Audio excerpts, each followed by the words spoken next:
gudoomiyaha golaha deegaanka Gabiley Maxamed Amiin Cumar Cabdi oo ay weheliyeen gudoomiye ku-xigeenka golahaasi xildhibaano ka tirsan golaha deegaanka Gabiley ayaa maanta soo bandhigay isla markaasina tijaabiyay gaari iyo ciidan dabdamis oo ay yeelan doonto magaalada Gabiley. Gudoomiyaha golaha deegaanka Gabiley Maxamed Amiin Cumar Cabdi oo halkaasi ka hadlay ayaa sheegay inay ciidan dabdamis oo gaar ah soo tababari doonaan magaaladaasi Gabiley. halkan maanta waxaan u joognaa tijaabo aynu ku sameeynay dabdamiska gaarigii golaha deegaanku ansixiyay gobolka iyo degmadu lahaayeen. runtii waa ka warqabtay inuu fadhigii u dambeeyay golaha deegaanka arrintii lagaga hadlayay waxay ahayd hawsha dabdamiska. dabdamisku waxa ka mid yahay adeegyada aasaasiga ee dawladaha hoose iyo dawladuhu bulshadooda u hayaan uga mas'uulka yihiin ee lagama maarmaanka ah ee loogu talagalay in nafaha iyo maalka shacabka reer Gabiley iyo shacabka reer Soomaaliland lagu badbaadiyo hadii ay timaado daraadeed in heegan aynu ahaano waa waajib weyn.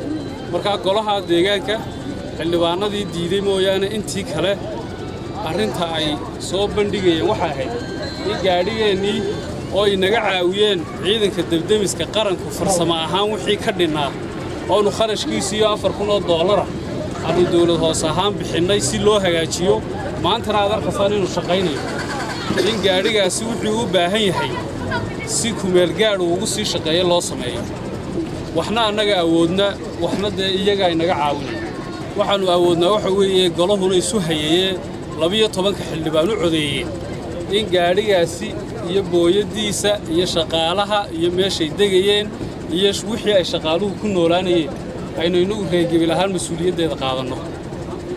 aqoonta iyo xirfadana ay ciidanka dabdamiska qaranku inaga caawiyaan sheegana oo ka shaacinana 14 qof ee la qaadanayo waxa lagu qaadanayaa si cadaalad ah waxa lagu qaadanayaa imtixaan sida inamadaasiba u soo mareen shaqada ayay u marayaan waxa inaga qaabilaya oo imtixaanka ka qaadaya ciidanka dabdamiska qaranka.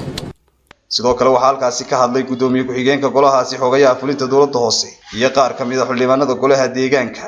laakiin uma baahnin halkaynu shalay taagnayn inaynu dib uga noqono hore ayay ahayd markii aynu dabdamiskan iibsanay laakiin muu shaqaynin cilado farsamo awgeed oo muu dhammaystirnayn agabkii. dabdamisku waa halbowlaha magaalo ama ummadeed waayo masiibo haddii ay dhacdo wixii aad kala tacaalaysay haddii aanad haysan waxba qabsan karmaysid. shalay waxa u taagnaydeen in cod aqlabiyada goluhu ku gartay in ummadda iyo bulshada reer Gabiley ay yeelato dabdamis culayska doontada yeelatay. qabashadaas qabateen halkaa ha ku dhammaato maadaama gaarigii oo shaqaynaya oo hawshii lagu qaban lahaa u dhammaystiran tahay meeshii la keenay ha isku qabsanin oo maxaa loo keenay ma jirayso ummaddu way u baahan tahay magaalada u baahan. Zakariya Nuux Ibrahim Somali Cable gobolka Gabiley.